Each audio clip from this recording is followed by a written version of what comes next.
Vamos falar sobre essa foto? A imagem mostra o bispo Samuel Ferreira, que é o principal nome da Igreja Assembleia de Deus de Madureira no país. Ao lado dele, o presidente Lula. Essa imagem que mostra o bispo entregando uma Bíblia para o presidente é uma imagem inédita nesse terceiro mandato do presidente Lula, porque é um encontro, inclusive, extremamente simbólico, né? Marca o encontro de uma das principais, talvez a maior denominação do país, se encontrando com o presidente da República, inclusive em um momento politicamente frágil em relação a esse relacionamento, né, da igreja com o presidente, e marca um ponto muito importante nessa imagem aqui. Mas vamos lá, o que isso significa? O que isso aqui representa? Essa imagem ela foi registrada no momento em que o bispo Samuel Ferreira, junto com o deputado Cezinha de Madureira, vai a essa reunião no Planalto, ao lado também do ministro da Advocacia Geral da União, o Jorge Messias. A imprensa compartilhou isso, obviamente, aos montes, né? Depois de entregar a Bíblia para o presidente Lula, uma outra imagem registrada foi de um momento de oração. Os quatro ali, inclusive junto com a Gleice Hoffmann, ela também ora junto com o bispo Samuel Ferreira, o Cezinha de Madureira e o Jorge Messias, junto com o Lula, fazem uma oração depois de entregar a Bíblia. É claro que a reunião certamente já tinha acontecido nesse momento, e além disso você tem uma outra figura importante, que é o genro do bispo Samuel Ferreira. Enfim, foi uma comitiva inteira para conversar com o presidente Lula, e como eu disse, a imprensa compartilhou esse encontro. A Folha escreveu: Lula recebe pastores evangélicos no Planalto com participação de Messias, favorito ao STF.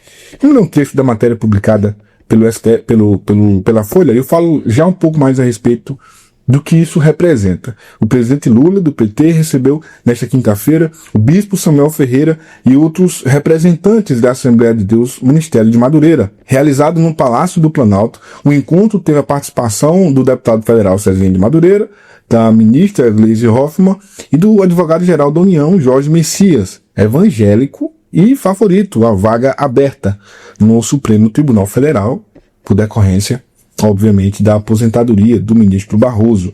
O próprio Lula escreveu a respeito desse encontro e ele disse o seguinte: recebi hoje em meu gabinete o bispo Samuel Ferreira, da Assembleia de Deus de Madureira, que estava acompanhado do deputado federal Cezinha de Madureira. Um encontro especial, de emoção e fé, compartilhado com o advogado-geral da União, Jorge Messias, e a ministra de Relações Institucionais, Gleice Hoffmann. O pastor nos relatou o crescimento da igreja e o acolhimento aos fiéis. Pude reiterar a relação de respeito que tem pela Assembleia de Deus e o relevante trabalho espiritual e social promovido pela igreja. Um trabalho pautado em valores cristãos que também mobilizam as ações do nosso governo: respeito, fraternidade, comunhão e apoio às famílias.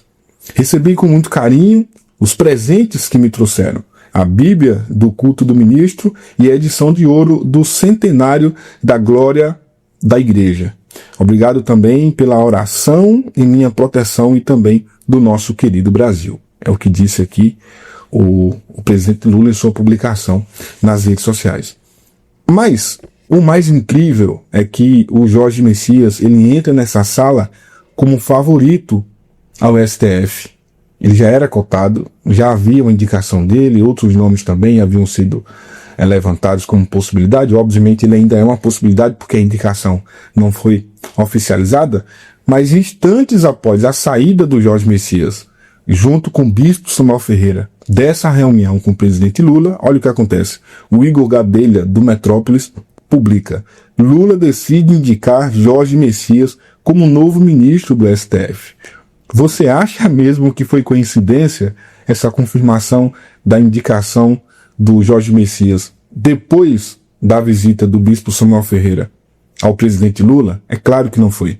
A matéria diz o seguinte: o presidente Lula decidiu indicar o atual ministro da Advocacia Geral da União, Jorge Messias, para o STF. A informação foi confirmada à coluna por pelo menos 5 auxiliares e aliados do petista.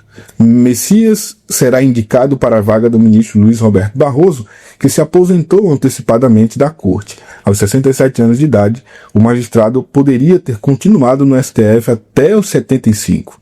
né? A expectativa é que Lula anuncie oficialmente a indicação de Messias nos próximos dias. O ministro, então, passará por ser sabatinado, por uma sabatina no Senado, que decidirá se aprova ou não o nome dele para a corte, né? E aí e esse é do texto, para concluir, a indicação de Messias era apoiada, sobretudo, por lideranças do PT. Dos candidatos à vaga do Barroso no Supremo, o atual ministro da AGU era considerado o que Lula tinha mais proximidade. E aí fala do perfil do Messias, que tem 45 anos, e é uma figura muito próxima, né, não só ao presidente Lula, como a ex-presidente Dilma, ao partido como um todo. Mas também é evangélico. E o ICL vai dizer o seguinte, né, Jorge Messias, cotado para a vaga no STF, não é terrivelmente evangélico, porque ele não tem aquela linha radical. Muito embora o ministro que foi indicado por Bolsonaro também não seja radical, né? Pelo contrário, aquela pecha de terrivelmente evangélico foi mais uma questão, digamos que política internamente, para poder dar quase que um favoritismo ao candidato, o André Mendonça, e de repente até agradar a massa evangélica. Mas o que a gente vê aqui? Cara, eu fiquei surpreso ao ver o bispo Samuel Ferreira junto com Lula, e obviamente depois disso a decisão que vem, né, pelo menos anunciada já pelo Metrópolis, que é a decisão de indicar o Jorge Messias. Isso mostra preste atenção, Brasil, aula de liderança. É assim que funciona, né, uma relação diplomática. É assim que um líder age com total diplomacia. Você lembra eu vou usar o termo, mas talvez seja chulo porque eu vou falar aqui, do carnaval que foi a indicação de André Mendonça, a demora que se deu para o Bolsonaro finalmente decidir. De novo, é uma matéria publicada pelo Igor Gadelha do Metrópolis, ainda não é oficial a indicação do Jorge Messias, mas o Metrópolis é tido como um jornal sério, respeitado, não daria um furo como esse, em capa inclusive, se não tivesse o mínimo de fundamentação. Você lembra como foi? E tem inclusive um episódio no documentário Apocalipse nos Trópicos, em que o Silas Malafaia diz o seguinte: olha, um dia o Bolsonaro me ligou e disse: Malafaia, não dá pra segurar não, vai tá difícil aqui, eu não vou conseguir, não vai dar pra indicar ele, o pessoal tá me pressionando aqui pra indicar outro. Aí o Malafaia diz: então você se resolva, porque é você quem deu a palavra, é você quem vai ficar por mentiroso, por quem dá a palavra e não cumpre.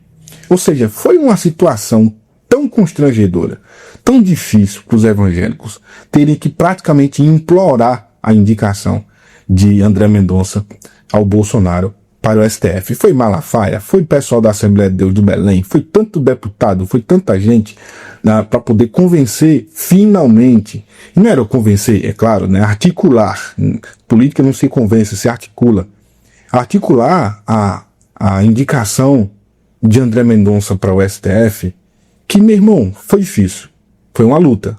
Aí, do nada, você vê o bispo Samuel Ferreira sai de São Paulo, pega um avião, vai até o Planalto, Palácio do Planalto, senta com o Lula 40 minutos, 1 hora, e depois que ele sai do Palácio, vem a indicação, publicada pelo Metrópolis. Isso é diplomacia. O bispo Samuel Ferreira tem dado uma aula de diplomacia. Mas Israel, como é que pode? Um líder da Assembleia de Deus, um líder conservador se juntando com um presidente de esquerda. Como é que pode isso, meu irmão? Olha que interessante, né? De novo, o bispo Samuel Ferreira nos dá uma aula inclusive para os pastores, ureia seca que tem no Brasil, que ficam comprando briga. Pastores até grandes, até de um nome, de um tamanho respeitado. Comprando briga, comprando lado. Olha que interessante, pensa comigo. Se o bispo Samuel Ferreira tivesse vestido a camisa assim, no sentido de comprar briga, vou dar exemplo, fazer, por exemplo, não vou nem citar Malafaia, obviamente, é baixo clero comparado a isso, né? Fazer como fez, por exemplo, Belém. Lembra quando o pastor José Wellington, numa reunião de obreiros para pastores, salvo engano até na EBO, não sei se era na EBO, se era um culto de Santa Cecília, mas era um culto que tinha muitos pastores, disse que o Lula, o capeta, estava proibido de entrar na igreja, isso no período de campanha eleitoral. Não era depois do mandato, não. Era no período de campanha. Disse que o Lula estava proibido de entrar na igreja. Só podiam receber os pastores da Assembleia de Deus de todo o país o Bolsonaro, mas que o Lula não poderia entrar na igreja. Você viu o bispo Samuel Ferreira em algum momento fazer isso? Você viu em algum momento ele ovacionando, dizendo, olha, o Bolsonaro é o lado do bem, o Lula é o lado do mal? Não. No entanto, sim, certamente conversou com o Bolsonaro na época da eleição. Sim, certamente conversou com forças ligadas ao Lula no período da eleição. Tudo isso de bastidor, porque o líder atua dessa forma. Não fecha portas com um lado, nem fecha portas com o outro, porque o interesse dele é a coletividade. Sabe aquela situação na tua cidade, no teu município, quando, por exemplo, a Secretaria de Obras, o pessoal para de coletar o lixo e entra em greve? Ou quando os professores entram em greve e não querem dar aula e vão lá protestar na frente da prefeitura, fazer passeata? 90% das vezes aquilo acontece porque o presidente do sindicato daquela categoria é contra a gestão, é contra o prefeito, sabe, é contra o governo, é contra o governador. E por ser contra, por ser de um lado político oposto, de repente militou a favor do outro que perdeu a eleição, aí quando chega o mandato, começa a dar pressão no governo atual para poder, sabe, barganhar alguma coisa ali, e aí o governo atual, porque não teve apoio dele, não quer nem recebê-lo no gabinete. Sabe quando isso acontece? Pronto. Você acha que que cara agora, por exemplo, o pessoal do Belém iriam bater na porta do Planalto para dizer, olha, indica aí um evangélico, a gente precisa que seja indicado um evangélico para o mais alto cargo da Suprema Corte. E não vai, irmão. Claro que não vai. Por quê? Porque fez o que fez durante a campanha. Você acha que Malafaia vai bater na porta do palácio? Não, mas o que Malafaia faz? Já que ele não tem forças para bater na porta do palácio, ele vai fazer o seguinte, ele vai dar entrevistas e dizer, não temos nada contra o Jorge Messias. Jorge Messias parece que é um bom profissional. Não há nada que desabone a conduta dele. Ou seja, já é uma aprovação. Mas ele não pode pedir por isso. Ele não pode conversar e articular ele mesmo isso. Ele fica no bastidor porque ele se expôs demais. E aí vem alguém com a liderança, com a força, com o peso do bispo Samuel Ferreira, que age como age de fato um líder, defendendo a sua categoria, defendendo a quem ele representa, e tem portas abertas onde ele vai, seja para a direita, seja para a esquerda. Porque ele nem é direita na sua posição, nem é esquerda. Ah, mas o líder tem que se posicionar. Exatamente, é assim que o líder se posiciona. De novo, é outra aula que o bispo Samuel Ferreira dá. É assim que o líder se posiciona. Porque ele sabe que hoje é um, amanhã é outro. Hoje é a direita no poder, amanhã é a esquerda. Mas ele vai continuar. A Igreja a Assembleia de Deus de Madureira, ela existe desde quando? Tem mais de 100 anos, irmão. Tem mais de 100 anos. Já passou por todos esses governos.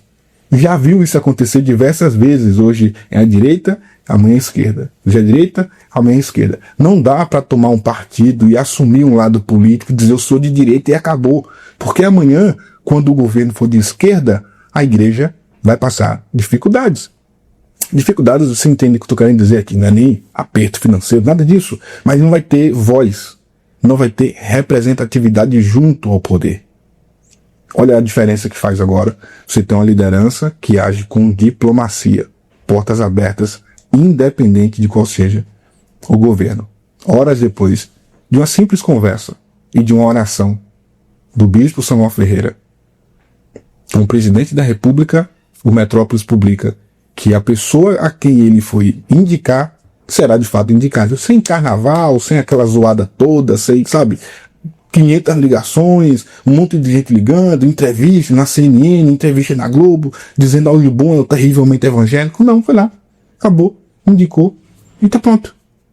Isso é liderança. Então você que é membro da Assembleia de Deus de Madureira, você tem que ficar orgulhoso da liderança que você tem, porque age de forma sábia e diplomática. É assim que age um líder. Parabéns ao bispo Samuel Ferreira. E agora eu quero saber o que você achou dessa decisão, o que você achou dessa indicação do presidente e o que você achou também da postura do bispo Samuel Ferreira ao ir lá conversar com o presidente da República, interceder, né, pela indicação de Jorge Messias, que, para fechar, é importante, tem 45 anos, portanto deve ficar aí 30 anos no STF, né, pelo menos 30 anos, até os 75. São 3 décadas, né, ocupando a cadeira lá, representando de repente representando os interesses evangélicos de alguma medida, né? Claro que ele tem que ser isento, tem que agir conforme a Carta Magna, a Constituição, mas agora nós teremos, se isso for de fato confirmado,